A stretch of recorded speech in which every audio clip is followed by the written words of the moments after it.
Hello my dear friends and students.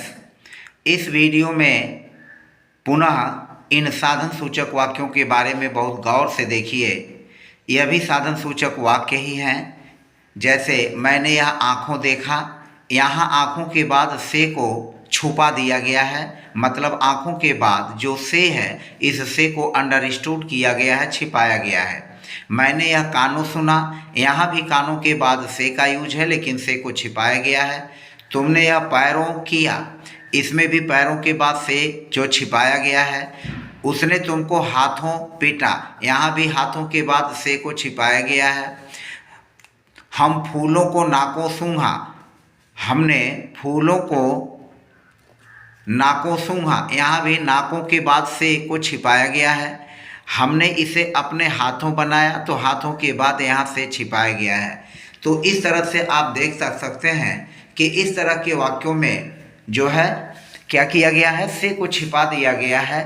अर्थात कभी कभी होता क्या है कि हिंदी उर्दू के ऐसे वाक्यों में जो बहुवचन संज्ञाएं होती हैं, जो प्लूरल नाउन्स होते हैं, उन प्लूरल नाउन्स के बाद से को छिपा दिया जाता है या से का लोप कर दिया जाता है, से दिखता ही नहीं है। लेकिन जब हम उनकी ट्रांसलेशन करते हैं, हिंदी से इंग्लिश में ट्रांसलेट करते हैं, तो ट्रांसलेट करते समय उनके साथ जो है से के लिए हम विद का यूज अवश्य करते हैं। बिना विद के हम इनका अनुवाद जो है नहीं कर सकते, इनका ट्रांसलेशन नहीं कर सकते। हमारा सेंटेंस जो है टोटली गलत होगा। तो मैंने पिछली वीडियो में साधन सूचक वाक्यों को लेकर के चर्चा किया था और उस वीडियो में मैंने नियर अबाउट 16 वाक्यों के माध्यम से आपको हिंदी से इंग्लिश में ट्रांसलेट करने के बारे में चर्चा की है। तो आइए इस वीडियो को भी देखते हैं और इसमें भी साधन सूचक वाक्यों का ही ट्रांसलेशन जो है किया गया है, जिसमें से जो है अंडरस्टूड है वो छिपा हुआ है। अब यहाँ पर देखें, मैंने यह आँखों देखा, तो मैंने यह आँखों देखा यानी मैंने स्वयं अपने आँखों से देखा, तो इसको हम लिखेंगे आई और क्रिया का सेकेंड फॉर्म हो जाएगा सा। आई सा इट, यहाँ पर इट का भी यूज करेंगे। आई सा इट, मैंने यह देखा, और आँखों से यहाँ से छिपा हुआ है तो आई सा इट, और यहाँ लिखेंगे विद, और विद के बाद हम जो है आई का जो पॉजेसिव केस है उस पॉजेसिव केस का भी यूज करेंगे माई। तो आई सा इट विद माई, और फिर इसमें एक वर्ड और ले आएंगे वोन, और फिर तब हम लिखेंगे आइज। तब हमारा यह ट्रांसलेशन कंप्लीट होगा।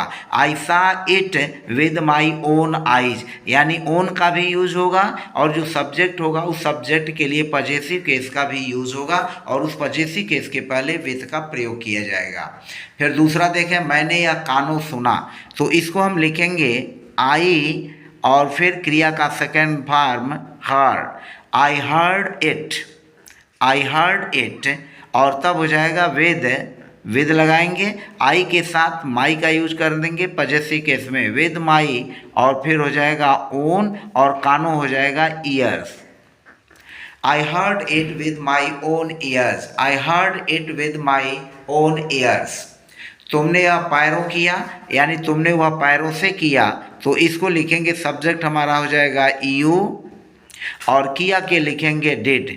यू डिड, वह के लिखेंगे दैट, यू डिड दैट, तुमने वह किया विद, और विद के बाद अब यू का पॉजेसिव केस जो है योर हो जाएगा, तो योर ओन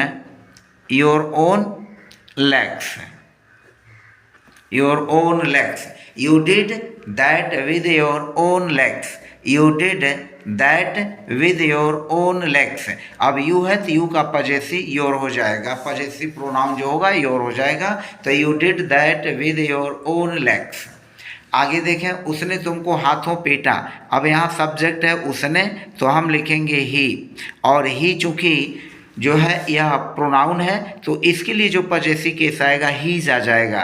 तो उसने पीटा, ही बीट, ही बीट, और किसको पीटा, यू, तुमको, ही बीट यू, और तब लिखेंगे विद, और यहाँ ही का पॉजेसिव केस जो हो जाएगा वह हिज हो जाएगा, तो ही बीट यू विद हिज, और फिर यहाँ पर लिखेंगे ओन, और हैंड्स मीन्स हाथों से, with his own hands. He beat you with his own hands, उसने तुमको हाथों से पीटा। हमने फूलों को नाकों सूंघा। तो अब यहाँ पर हम यूज करेंगे वी स्मेल्ट। वी स्मेल्ट क्रिया का सेकेंड फॉर्म, हमने सूंघा। वी स्मेल्ट फूलों को, the flowers. We smelt the flowers किससे? नाकों से। तो विद और वी के साथ यहाँ पर पजेसिव आ जाएगा आवर। विद आवर, फिर हो जाएगा ओन और फिर हो जाएगा noses. With our own noses. तो we smelt the flowers with our own noses. हमने फूलों को नाकों सूंघा। हमने इसे अपने हाथों बनाया।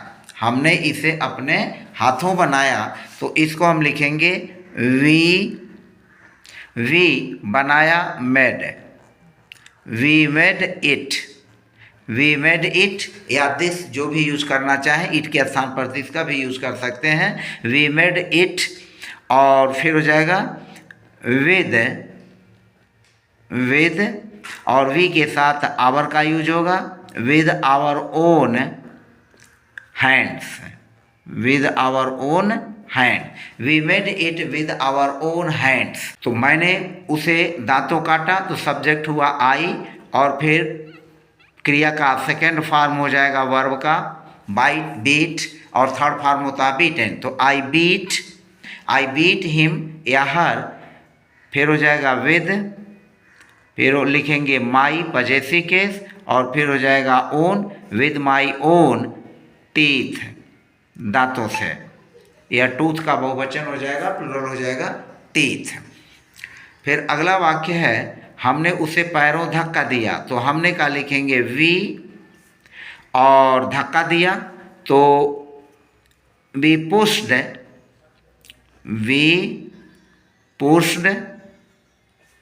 उसे, हिम, वी पुश्ड हिम, हमने धक्का दिया। वी पुश्ड हिम, हमने उसे धक्का दिया। कैसे? पैरों से। तो with our own legs. We pushed him with our own legs. We pushed him with our own legs. हमने उसे पैरों से धक्का दिया। हालांकि धक्का देने के संदर्भ में अगर पैर से ले रहे हैं तो पैर से धक्का न दे करके अगर हम उसको किकिंग का भाव लें तो उसको ऐसे भी लिख सकते हैं, we kicked him. We kicked him with our own legs. We kicked him with our own legs. तो इस तरह से 8 सेंटेंसेस के माध्यम से 8 सेंटेंसेस के माध्यम से हमने इस तरह के साधन सूचक वाक्यों को इंग्लिश में कैसे ट्रांसलेट करेंगे इसके बारे में चर्चा किया। फिलहाल आज की वीडियो में बस इतना ही। मिलते हैं नेक्स्ट वीडियो में। यदि आप मेरे चैनल पर नए हैं तो प्लीज़ चैनल को सब्सक्राइब कर लीजिए, प्रेस बेल आइकन कर दीजिए, और फिर जो है लाइक करना और जो है लाइक करना न भूलें, और वीडियो को अपने मित्रों दोस्तों में शेयर करना न भूलें। मिलते हैं नेक्स्ट वीडियो में। Bye bye.